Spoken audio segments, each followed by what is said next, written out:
Scarlet and Violet is the worst Pokemon game that has ever come out, according to Metacritic, that is. We're going to go through some user reviews going off of most recent, because, okay, we'll be honest, when the game came out, there was a lot of bugs. But most recent, and see, are these reviews a little too harsh, or is there some validity here? Up first, from today, is a review saying people that vote good have a serious problem. This game is almost a scam and a ruin for Pokemon, like all Pokemon Switch games. I'm going to say, without having any, solid evidence there, any reasoning behind that claim, we're gonna claim that one's a little harsh. Now, moving on to this next one, having some good reasoning here. This is from 2 days ago from the time of recording. One of the biggest pieces of trash I've ever played, a dead world, uninspired gameplay, and bugs from the moment I started. And once again, Pokemon won't let me do anything for 2 hours because it forces me to go through the same tutorials I've been doing for 25 years. It's worse now because your rival is annoyingly friendly, pest rather than a rival who is a jerk, but at least interesting. I'm giving this game a 0 out of 10, not out of a protest or anything, but because it's genuinely what the game deserves. Now, I will say, I think Nimona, super annoying. Did not care for this rival whatsoever during the playthrough. And I think the story overall is not very great. Now, one thing I will give Scarlet and Violet is I think the replayability of this game is significantly better than, well, let's at least say the most recent iteration, which is going to be Sword and Shield. That's my personal opinion. I know the DLC kind of changed a lot of that, but it shouldn't have mattered. The DLC in Sword and Shield should not have been around just to be able to have some replayability. So I think that Scarlet and Violet has a lot of replayability on its own without having the DLC. Next up, I've played almost all the Pokemon games over the years, and this is the worst game ever. It has nothing to offer, an almost completely empty open world with nothing to do, short and boring plots with nothing to do with each other, stupid challenges, very easy battles, terrible graphics, and terrible performance. A huge downfall of the previous games. I will say also another thing, Sword and Shield does have on this game two major things. The story is significantly better, and the world development is significantly better. If you look at just one random town, doesn't matter. You can pick any town from Sword and Shield. That town has so much more detail than any town you can point to me in Scarlet and Violet. Excuse of a game, if this game has a title of anything other than Pokemon, it wouldn't sell a single copy.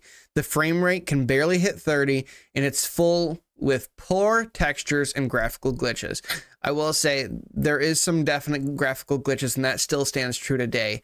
You look at, if you are not right on top of something, the frame rate is absolutely atrocious, and it is very apparent being that it is an open world. There's multiple games that are on the Switch that Nintendo could have pulled from some of those resources, but sadly that is not the case. Okay, next up, we're going to look at some of the good reviews, and this is going to be going off of most recent as well. I think for this one, I'm going to let the AI read this. Good games, X, JDDFSFSDDFFDSS, Next up, people are too harsh on this game. They're a very fun story, it is great characters, well written. Sure, it has a lot of bugs, but if you look over them, the game is fantastic, would recommend.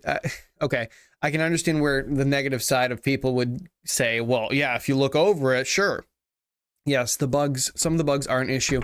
I would say the game is completely playable in its current state. When the game first came out, sure, there was some serious bugs, but right now there are some visual bugs. Some that make it not so great, not to the eye, but from a playability standpoint, I think the game is extremely playable. Next up, this game is amazing. I love everything about it, to the open world, the ability to walk with your Pokemon, and the ability to make sandwiches. The one thing that is bad about this game is there is no notification when a shiny Pokemon appears, not even a sparkle or a sound or both. I agree. I think that this was definitely something that I wish was in the game, but I think features lacking from the game, it doesn't ruin the game for me. It's more of a disappointment, I guess. This game brought me back into the series, and since release, I have clocked in well over 1,000 hours between the two versions. Across 3 playthroughs and 2 Pokedex completions, it honestly astounds me at how low the user score is, because both games have some huge quality of life improvements over previous generations, massive replayability, and overall great gameplay. The open world aspect feels very fluid and an amazing change of pace that will hopefully continue forward. I'm trying to give as fair of a review as possible, and the only reason I'm deducting the point is due to Terra raids having their issues. But these are still playable and still a huge draw for me back into the games from month to month with their ongoing event raids. I do think that there is, there's definitely some issues. Okay, I'll tell you this because I want to get this in here. My biggest complaint is the constant disconnection from, like, I get communication errors all the time. I do a lot of streaming of this. You guys should check it out. But that's the most common error I get. Anything else, not really an issue for me. But absolutely, I do think there is a lot of quality of life things here. And online playability is just fantastic. I mean, it's unlike any other Pokemon game to be able to actively play with 3 other people or be able to have just anybody join. I love the fact that on my streams, I'm able to have people join my Terra raids or my Union Circle from anywhere in the world. So there are some good things for sure. And we're going to wrap it up with this review. All the low reviews talking about performance and graphics are 100% over exaggerating. The game doesn't have some lag, but it's only for a split second and hard to notice. The graphics are definitely not the best, but overall Scarlet and Violet is definitely some of the best Pokemon games. Also, the story in Scarlet and Violet is the best story in Pokemon history. I'm going to disagree with that. I think the story is not very memorable in this. I do wish they would have focused more on the story and they would have focused more on these small details in the world. I think all of us would have appreciated that and had a delayed launch than having a rushed launch.